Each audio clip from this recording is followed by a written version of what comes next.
అందరికీ నమస్కారం. తెలంగాణ ఆర్టీసీ కార్మికుల ఉద్యమం జరుగుతుంది. ఆకలి పోరాటం జరుగుతుంది. ఇది ప్రతి ఒక్కరికి తెలుసు. అయినప్పటికీ వరంగల్‌లో నర్సంపేటలో నిన్న మరి శంకర్ గౌడ్ అనే సంగతి ప్రతి ఒక్కరు ఆత్మహత్య చేసుకుంది ప్రతి ఒక్కరికి తెలుసు. పెట్రోల్ పోసుకొని నా కార్మికులకు అన్యాయం జరుగుతుంది. తెలంగాణ తెలంగాణ ప్రభుత్వం గూడంగా మాకు అన్యాయం చేస్తుందని చెప్పేసి పెట్రోల్ పోసుకొని అంటించుకుండు. నిన్న చనిపోతే శవం గూడంగా ఇంటికొచ్చింది. కనీసం గూడంగా ఎవ్వరు పట్టించుకోలేని పరిస్థితి.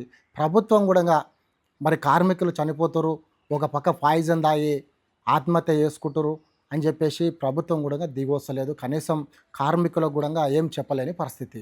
అయినప్పటికీ చనిపోయిన వారిని గూడంగా వాళ్ళ కుటుంబానికి తీసుకొచ్చి ఇచ్చిర్రు. వారి కుటుంబంలో మరి వాళ్ళు ఈరోజు ఆయన చనిపోతే వాళ్ళ కుటుంబాల బాధ్యత ఎవరు తీసుకోవాలి? కాబట్టి ప్రభుత్వాన్ని శంకరు గౌడ్ చనిపోయినందుకు ప్రభుత్వానికి 2 కోట్ల రూపాయలు వాళ్ళ కుటుంబానికి ఇవ్వాలని చెప్పేసి మేము ప్రభుత్వాన్ని డిమాండ్ చేస్తున్నాం. అదేవిధంగా శంకర్ గౌడ్ వాళ్ళ ఇంట్లో ఒక గవర్నమెంట్ ఉద్యోగం కూడా కల్పించాలని చెప్పి రాష్ట్ర ప్రభుత్వాన్ని కోరుతున్నా. ఇంకా తెలంగాణ రాష్ట్రంలో కూడా ఎంతోమంది మరి అఘాయిత్యానికి పాల్పడుతున్నారు, ఆత్మహత్య కూడా పాల్పడుతున్నారు. కాబట్టి తక్షణమే రాష్ట్ర ప్రభుత్వం దిగొచ్చి మరి ఆర్టీసీ కార్మికులకు ఆల్రెడీ గత ఎలక్షన్ మూమెంట్లో ఏమైతే చెప్పాలనుకురో చెప్పినటువంటి విషయాలనే వాళ్ళు అడుగుతారు. కాబట్టి వాటిని నెరవేర్చి ఉద్యమాన్ని మొత్తం పూర్తిగా నిరమించే విధంగా ప్రభుత్వం చేపట్టి వాళ్ళకు చెప్పాలని చెప్పేసి ప్రభుత్వాన్ని డిమాండ్ చేస్తున్నాను. ఎందుకంటే ఎంతోమంది చనిపోయే అవకాశాలు కూడా ఉన్నాయి. ఎందుకంటే వాళ్ళు సమ్మె చేస్తున్న సమయంలో ప్రైవేటు బస్సులని అంటే కొంతమంది అనుభవం లేని డ్రైవర్లను పెట్టి నడిపించే పరిస్థితి కూడా మనం చూస్తున్నాం. పోలీసులను పెట్టి కూడా నడిపిస్తారు.